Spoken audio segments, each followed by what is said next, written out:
Enad, come in and have a seat. That's no problem at all. Have a seat, make yourself at home, as always. How you doing? Good, good. Got a prospect there for you, Wyatt Smith. Prospect. Yeah. Get that kid on the list. Get him back. Get him back in shape. Get him rolling again. Yeah.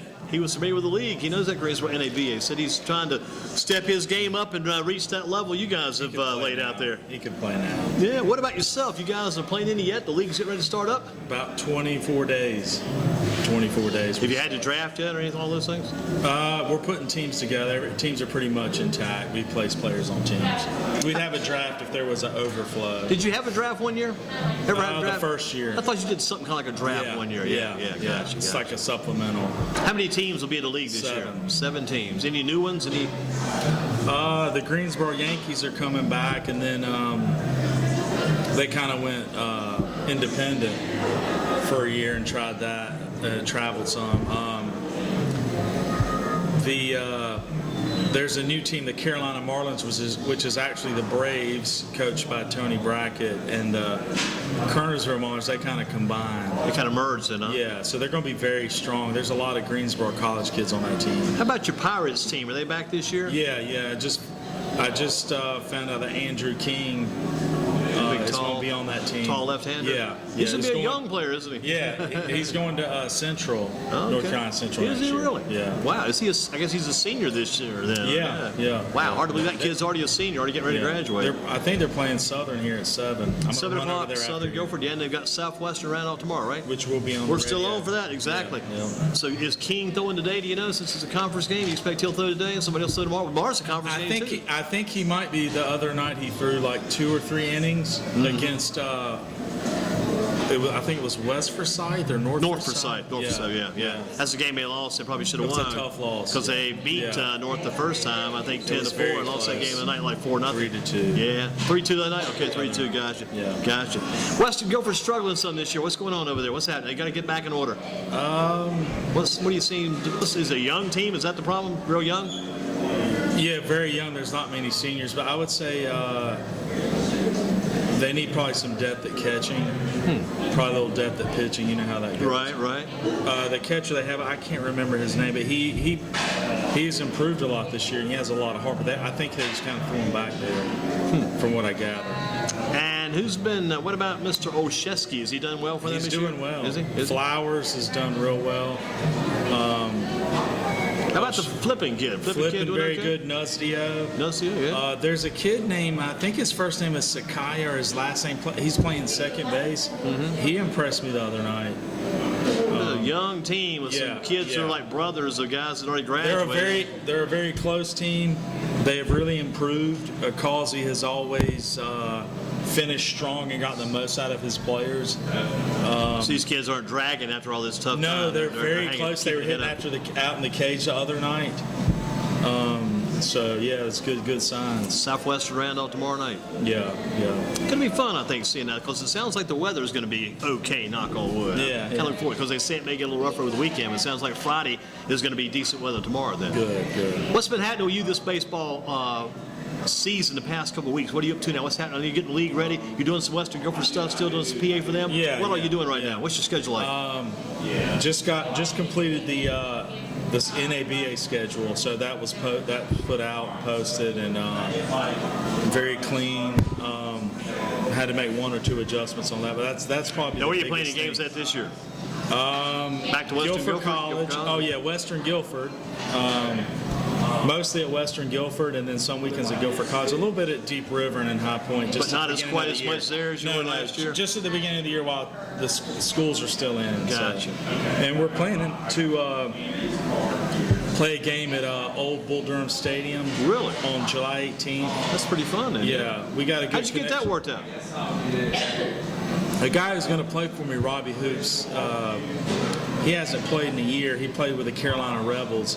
He had shoulder surgery, but he got in contact with somebody and said we could rent the field. So we're going to do 1 9-inning game and do infield, outfield, BP against Catawba Valley Stars. Because one year they invited us there for a doubleheader to LP Franz and Hickory. Yeah. So we want to kind of return the favor. Yeah, exactly. To them. Now, will that be a day game or a night game?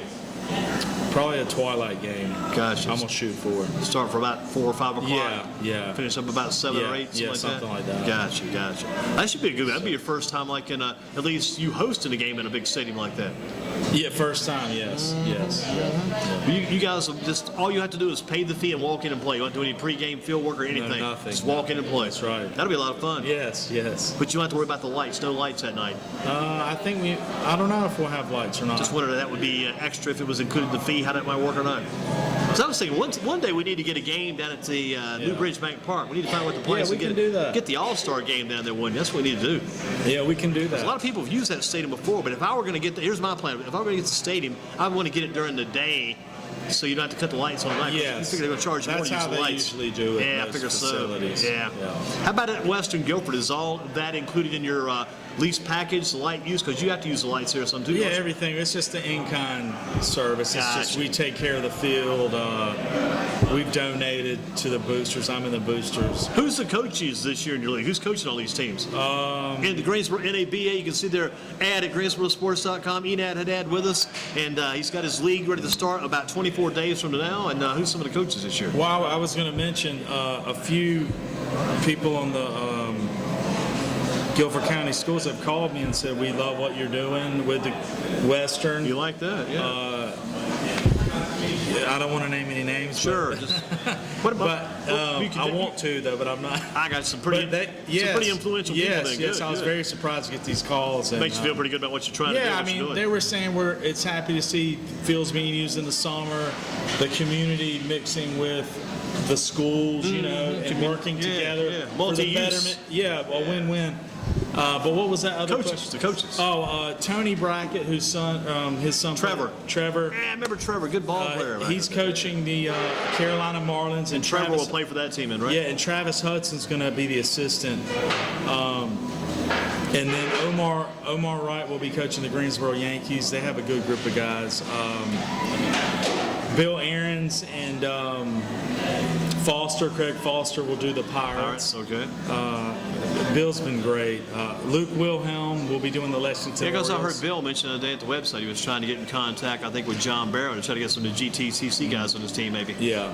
Matt Orr's going to be playing for my team. I'm batting him against cleanup. He'll be a resident. I think he's playing for the Bulldogs. Is he really? Yeah. I got you. The Lexington Orioles will be coached by Luke Wilhelm, who played at Pfeiffer. They were second place last year. They were a new team last year, and they really came They on were the coming scene. good, didn't they? Gave you guys Very some competition. strong. Yeah, they beat us. They beat the Reds. But did you meet them in the finals as well? No, the Marlins defeated them in a 2-1 extra inning game, which was probably the best game of the year. And they were kind of the Cinderella team, the Marlins were. So. But you expected another good year then? Oh yeah, very much. I mean, so. here's It's our a- 5th year now. Yeah, good question for you. Do you feel better going into this year than you did going into last year? Yes, I do. Yeah. I do. And tell us why. Everything's more established. I would say mainly the. You were facing some major question marks, major dilemmas going into Yeah. last season, I know. Yeah. The field situation's good. The main thing is our leadership. The coaches are amazing. I would say they were giving people. They really care about the kids, and I think you're only as good as your leadership. So Exactly. that's how we can expand and go from there. Now back to this Western Guilford situation. Since we'll be there tomorrow night for that game, usually we've been doing this now. This is about the 4th year we've done this. It's pretty good to keep 4th that year. tradition That's going. right, we will. A couple of years it was Dudley, then 1 year I think it was Asheboro, then this year Southwestern Randolph. Twice Dudley, Yeah. then Asheboro. And this year Southwestern Randolph, and the Western thing has got to pick back up sometime. It's not going to be down. Teams like this don't stay down forever. No. I think I've heard some people talk about. I think they got to start back in the middle schools, or maybe get like a travel team. I was hearing some parents talk about, like in the middle schools or something where they can work and develop, different positions and stuff like that. What's the middle school program like for them now? Any idea? I'm not sure. I know Bill was talking to me and said they had won one game 1 year when his son was there, and then the next year they won like 8 or something. Wow, and then they improved that much. Yes, They were getting better then. Yeah, they were able to develop the people. Gosh, we need to get this Greensboro Reds team go do a few clinics with these guys. Yeah, I think you have to start earlier and lay the groundwork because, the coaches are great coaches and they always get the most out of their players. I don't want to say there's as much interest in baseball from the young kids. I don't know. Yeah, it seems like it kind of runs in cycles too, but it seems like it should be coming up. I mentioned something on the website last week, if you saw it posted on about shortening the games. Yes, 7-inning that's games. right, that's right. Could affect a lot of people down the road because That's people's right. attention spans aren't what they were at one time, and people's dedication levels. But if you get a pretty good moving, fast 7-inning game, things might click. And they're already there at the middle school and high school level. College has not got that rule yet. They've got 9-inning games. The major leagues have, the minor leagues have 9-inning games. But if you figure this. You're going into that 9-inning game. If you play a 7-inning game, your regular 9-inning game, if your home team's ahead, you only play an 8.5 anyway. You're only cutting out an inning and a half. That's right. That's Something right. to think about. We talked about it 2 years ago of our league doing all 7-inning games. Wow, so you guys have actually considered this proposal. Yeah, we do have a time limit during the regular season of 2.5 hours, 9 innings, which we usually get in. Yeah. Maybe at least 8 innings, but that's because you don't want to be there until midnight on a weekday. Yeah, and you don't want to And you game. might have games stacked, and then we're not, there's not parents there and stuff like that. It's like people, grown A people. little different with the adults, yeah. But they didn't want to do it because why? Because they want to play baseball, and I think that's what the argument would be against the people who were doing it, and then the establishment or the leadership in the major leagues that say, well, how do you do the statistics? You got to get into all that stuff. Wonder how much the change and I mean, the main reason they won't do it in the MLB is because of jobs. I had this conversation with somebody about the DH. The reason they have the DH is the Players Association went and said we could have more jobs for people. They could extend their career. So maybe under the major leagues. we could extend their I don't careers know. if we played shorter games because it wouldn't be as much that might be true. stress, be as much use, less Yeah. chance for injury. Yeah. A pitcher, here's my pitching format. Pitcher yeah. goes 5 innings, you got a setup man, you got a closer, you're done. Those guys are safe, and you could go with more different I tell you combinations of what, pitchers too. Here's my fix for this. Okay. Expand the major leagues, maybe 4 or 5 teams, and then all those guys can play and you shorten the game. How's that? That's not a bad idea. That way those people have jobs, Yeah. and you won't be burnt out. I think it'd be okay with jobs anyway. I don't think guys are going to lose jobs over this, but the guys that are working might be working a little bit quicker pace. Yeah. Might be working a little bit. Because I've seen some players, you have to sometimes, people are just kind of taking their time, getting back out there. And plus they've got some kind, I don't know all the details, which you may know more about this than I do, but there's this year Major League Baseball on the minor league level instituted a timer. There's a time between pitches and a time between innings. Yes. They're actually putting some time frames in there now to speed things up anyway. Yeah, I mean, I'm a purist. I'm not really. It's the only sport without a clock. I think. That's what I told a guy last year we were doing a It is baseball game. what I it said, is. it's I the only mean- sport without a clock, without a whistle. I'd said that to a big baseball man we told last year. All of a sudden, now there is a clock involved. I mean, you do the instant replay, and then that opens. You see in the NFL, it opens another. When as you see a play that you've never seen, it opens up another door. So I think leave baseball alone, in my opinion. I mean, streamline a little bit for the younger kids and the kids who are texting and all this stuff and want something quicker. I do think it should be improved, but it is what it is, and it's worked so far. Here's the thing I just came up with. This might be the best thing to have. I don't know how I reached this conclusion while you were talking, but I did. This will take a lot of work, but if the right idea comes together, have the regular Major League Baseball league, and then have with golf a senior league. Senior league, those guys will play a little more time, let them play a little slower game. And now senior league. Now I'm gonna jump off of that here because you're in the senior league already to some Listen degree. to this. The way that adult league baseball got started, and they actually have baseball cards, is that guys still wanted to play, and they started it in Florida, and that's exactly what happened. Like a senior league. 50-year-old guys started playing in Florida, and then now it's one of the biggest things in America. Yeah. Adult league sports, and especially baseball. Oh, look at all these senior track and field meets. Yeah. That's crazy, too. Those guys are still out running, competing. They're like 70, 80 years old. Who's the oldest guy you've had in your league over the years? You told me one time. I have a pitcher named Kevin Minner who's 47 this year, and this might be his last year. I've asked him to give me one more year so we can kind of celebrate him. He's been with me the whole time. He probably owns every record pitching-wise. Is he the oldest guy that's ever played, though? Has it been older? No, Has it been older than him? Travis Hudson's father played Clay, and I think he's in his early 50s. He played one game, but a regular player, Kevin Minner. We've got a few 30-year-olds. And as long as they're competitive, they can play. I mean, Do you see this league Jeremy actually? Jones is 30 years old. He's the best Do you player see in the this league. league kind of scaling older as the years go on? Guys stay No. with it. You still see it No. staying in a younger frame. What we will do is start a 30 and up league that just plays on the weekends. I've already got it planned. It's a good idea. It's kind They of like just age out. yeah, like we were talking about before. Yeah. That's a good idea. Good And, idea. and if you want, you could play in the 30 and up league, and you can play in both if you want. And if you want to can play play down too. faster pace, play it. Yeah, You those can play are on good. 2 teams at once. Well, let's run through the Okay. gamut here with Enad. We've asked you some of these questions before. Those that Yeah. missed Enad last time didn't catch those. Let's let them catch them now. Okay. Most successful year in baseball you had as a player in a key game, or maybe some numbers you put up. My freshman year, I was at Hargrave Military Academy, and my first high school at bat was a home run, and then the next day I hit another home run. That kind of jumped off, and then I went on to play at D.H. Griffin and led the city in home runs. Wow. And we beat the Cone Phillies, who were undefeated. I hit 2 homers. Got in some that meal game. tickets for you guys over here. Don will get you set up on your meal tickets. Got you some meal tickets right there. I hit a. Yeah, it's up to you. You guys can either eat a little bit now before you come on board or eat afterwards. That's up to you guys. Leave it in your hands. Our first guest for you guys is going to be up probably in about 7 minutes, 6 or 7 minutes. Okay. Sounds good. Sounds good. So you went with the Cone. You beat the Cone. Yeah, Phillies. I hit 2 homers in that game and hit a walk-off grand slam. That was the best year I've ever had. Wow. The coach you learned the most from over the years. Who was that guy? You told me before, I think.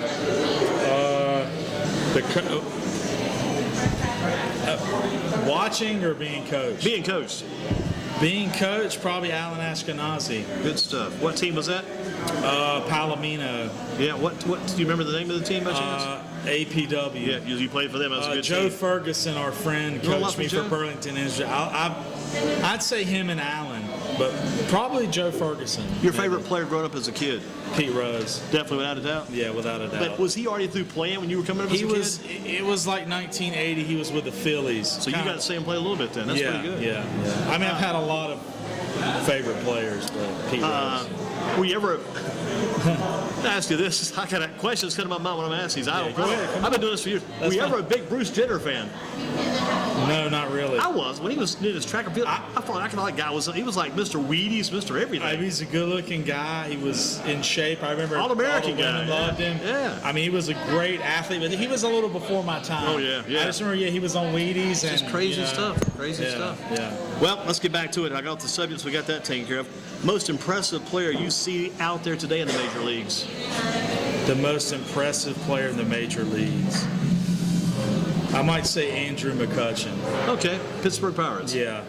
Former West Virginia Power player back in the day. Yes. I mean, you've got your great hitters, but some of them just hit. But Andrew McCutchen, that's a good call. I'd say he's. What up about there. this new kid, Chris Bryant, with the Cubs? You following I him mean, any? I've watched every single game of his, and he is good. He It hits. brings some interest to the game, doesn't Yes, it? he hits all fields. He is clutch. He runs the bases very well. Today he started in center field. Oh, he's moved from third base to center Yeah, the field. center fielder hurt his groin, and so they put him in center field. But with the way that field is, they say your best outfielder should be center field and left field, and that's the way it worked out. So What about if you had it over again? Do you do it exactly the same? Because you've had a lot of success. I mean, you have had some good success, especially with this adult baseball league. Do you do everything the same in your baseball Yes. life? yes, I do. You don't change much. I mean, of all people we talk to, I mean, you've done some stuff. No doubt Yeah, about it. I mean, a young guy too. I would say whatever I missed out or was deficient in or didn't have planning or whatever, it has led me to do this stuff now. So I cannot say that I would do it over. Who is your coaching style similar to when you coach the team? Who are you similar to? Whitey Herzog. Herzog, okay. Followed him some too. I like Tommy Lasorda's personality. Gotcha. But Herzog likes speed, the Willie McGee's, Ozzie Smith's, Lonnie Smith's, Tito Landrum's. That's who I wouldn't say personally, but his the way he sets a team up and kind of style of team he likes. Who's the top player to ever come out of your league? Or maybe he was the top player that came into your league. Maybe he was coming in, but maybe another guy was coming out. Who's the top player to ever come out of your league? In my league? Your league, yes. Well, Hunter Ridge and Daniel Massey were in there last year. Now they're playing in the Frontier League. But Kyle Warren is one of the best, Jeremy Jones. From A&T, all MEAC player, drafted by the Rockies. But Dylan Thompson of Southern Alamance, I think, went to UNCG. He got drafted last year in the 31st round. He was a pitcher of the year in 2013 from our league. Describe your role quickly as the commissioner of the league. To serve the people, to create an air of confidence in knowing that you're coming to a field and it's going to be very organized and there's going to be good conduct and good baseball and run very smoothly. Does it take a lot of time to run this league? Yes, Once you it get does. things set up, does a lot of time during the season keeping this thing going? No, it actually kind of runs itself. It does take a lot of time.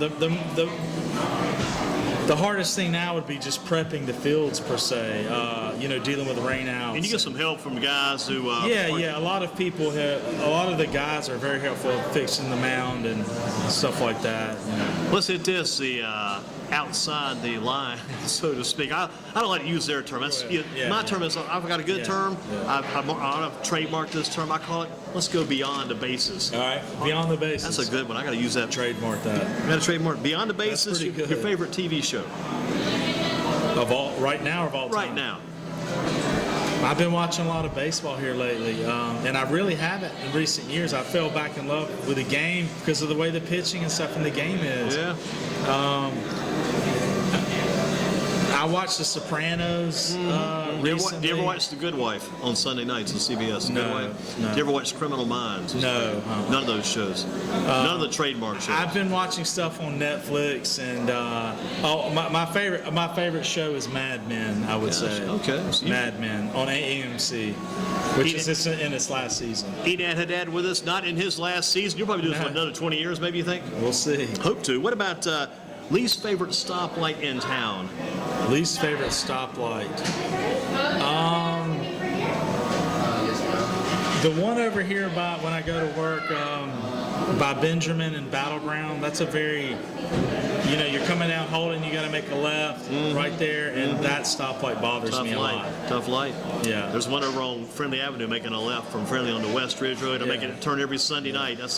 You go through 3 or 4 different phases before you actually get to make your turn, which makes you go crazy. This guy's got to go first. The other guy's got to go. And you find you're the last guy to go. Yeah. Crazy stuff.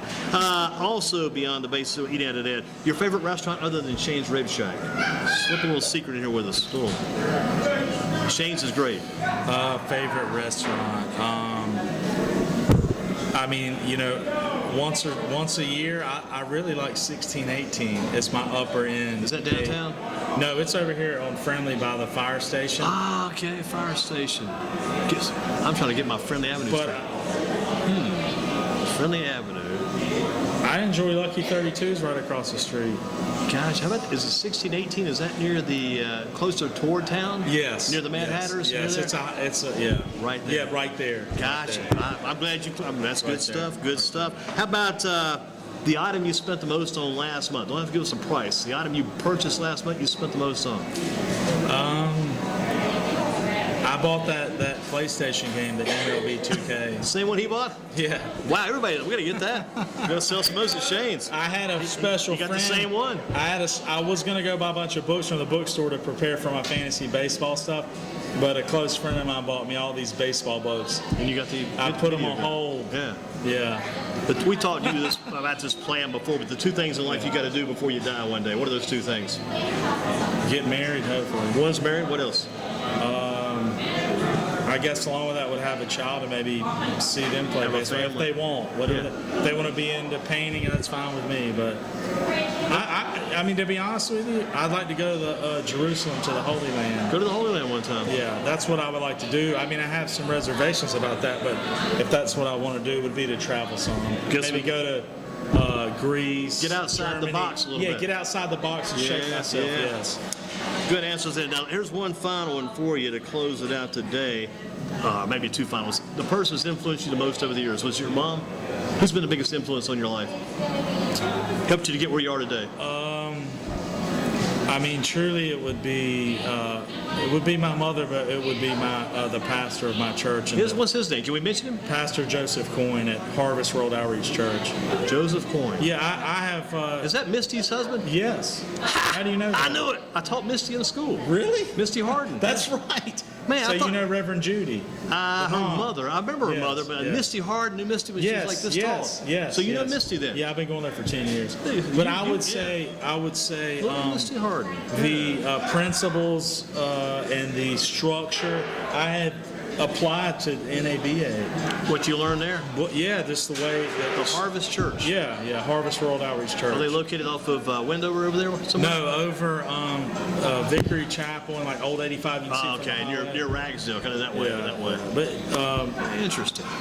yeah, my faith is I apply it to everything. Day to day, Yeah. day to day, minute Yeah. to minute. I mean, 2 Yeah. seconds you could be gone. So that faith is Yeah, crucial. I would say he's Give me his name one more time. Joseph Coyne. Joseph Coyne, husband of Joe Misty. Coyne, Pastor Joe. Pastor Joe Coyne. Yeah. And real quick, we'll let you go because I think your ride is here. He's a very organized, He's got it together. structured guy, and I like that. These shampoos, Fructis or Pert, which is better? Probably Fruitus. I've been using that lately. That Pert, man, I don't know. This guy knows the hairdressing field too. So. Well, I'm not a fan of Anything with conditioning? those. Well, those are good. Those I like higher end stuff. Okay, even Yeah. bigger than that. Okay, I got you. But that would be Pert is a little harsh. I got you. We're learning It'd be a things. little harsh for you, and you. Let me say this: the shampoo is for your scalp. The conditioner is for your hair. Gotcha. So, So some people have oily scalps and they need something to clean a little bit more, but they might have dry hair. They might need to condition that. Gotcha. So, but if you're very active, you don't want something. But the Fructis is good. Yes. Enad's with us. You did the job, man. That was good stuff. I mean, we Thank covered you. so many different areas. We went way beyond the basics. Yeah, that's right. And Misty Coyne. Yeah. Say hello to Misty for me next I time. will. All right. Thank you, Enad. Good job. I'll see you at Western Guilford tomorrow night. Now, up next.